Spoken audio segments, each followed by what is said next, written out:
In recreating ancient Egypt, Assassin's Creed Origins doesn't just give players a city or three to explore with some countryside in between. It's building an entire seamless country you can travel freely across. This is the biggest world ever created for an Assassin's Creed game, and it's packed with dynamic things to discover and pursue.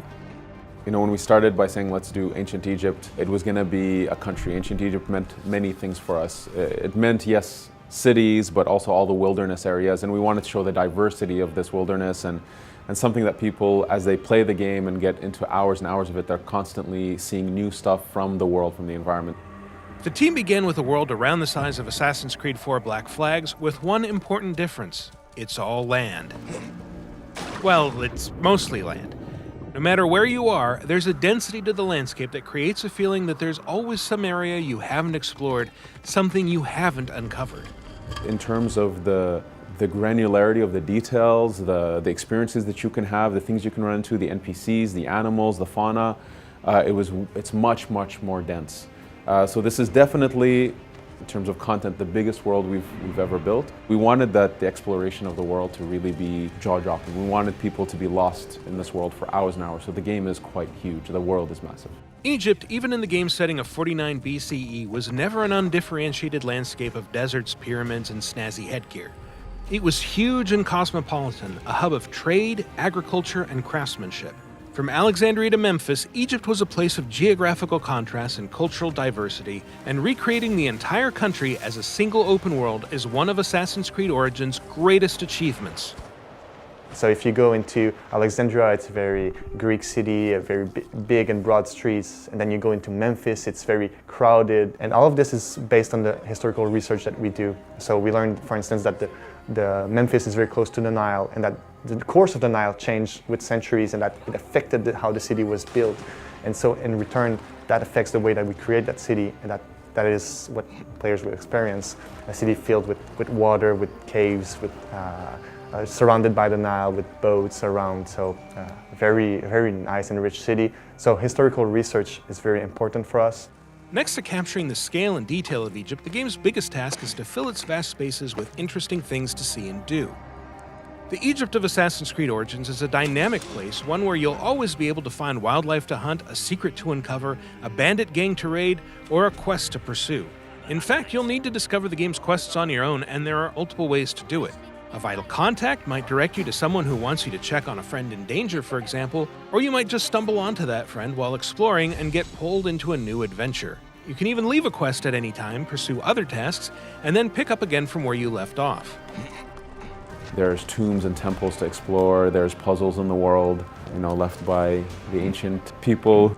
There's a lot of really cool activities to do in the world. There's a huge density there.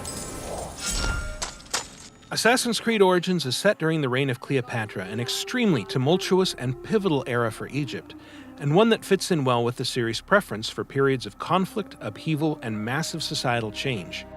The game takes place during her ascension to the throne. During this time period, her father, Ptolemy XII, had passed away, and so he left the country into the hands of Cleopatra and her brother, Ptolemy XIII, who's the boy king. And right away there was conflict and strife and a civil war between the two, and Cleopatra gets exiled. And so we catch up to her in our context when she's exiled, and so she's on her way to reclaiming her throne. Pretty much everyone in Cleopatra's family has been assassinating each other's, so that creates this unique set that's tremendous to create a story and to go around all of this plot. Ptolemy XIII appears to have the full support of a masked secret society calling itself the Order of the Ancients, and since history tells us the Boy King's power grab was orchestrated mostly by his advisors, it's likely the masked men are behind the civil war itself. The Order of the Ancients are trying to control Ptolemy XIII. They believe that he's younger and weak and that they could manipulate him easily. However, they're a secret society, and they will always be in Bayek's path, and so you will have to make your way through that.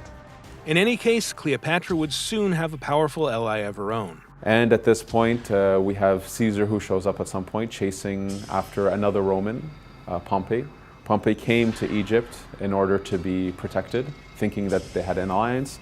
But Ptolemy, knowing that Caesar was coming, he decides to assassinate Pompey as a gift to Caesar, which only infuriates Caesar, saying that he was my enemy, but he was also a Roman. You cannot kill a Roman like that. And so this pushes him to ally with Cleopatra. And so we get to meet these key central figures. So Caesar being, this legendary tactician, I think one of the most epic historical figures that we can possibly have in the Assassin's Creed series. We wanted our players to experience it sort of as if, for Bayek, these are also at some point gods. Cleopatra, Ptolemy, they're considered to be gods in this world. And as he meets them and he's almost, in awe of who they are, as soon as he meets them and he realizes these are human beings with their own flaws and weaknesses and strengths, and he connects with some, doesn't connect with others. And we want it to be a reflection of how, hopefully our players can also envision these kind of people. Have them boiled to death inside a bronze bull. Goddess, no. They were coerced. Bayek's quest isn't just about exploring ancient Egypt or defying the Ptolemies, or even fighting the masked agents of the Order of the Ancients. It's about finding a new place in a world whose changing traditions have made him obsolete, and it's a quest that will lead, eventually, to the founding of what we now know as the Assassin Brotherhood. From the start, we know that assassins are fictive characters, so it's all right. We acknowledge that this is not a documentary, even if we're based off history, even if history is our playground and we like to play with it.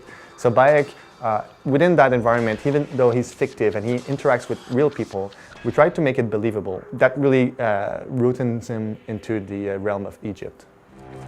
Assassin's Creed Origins is coming October 27th for Xbox One, PlayStation 4, and PC. To find out more, check out the other videos on this channel and visit us at UbiBlog.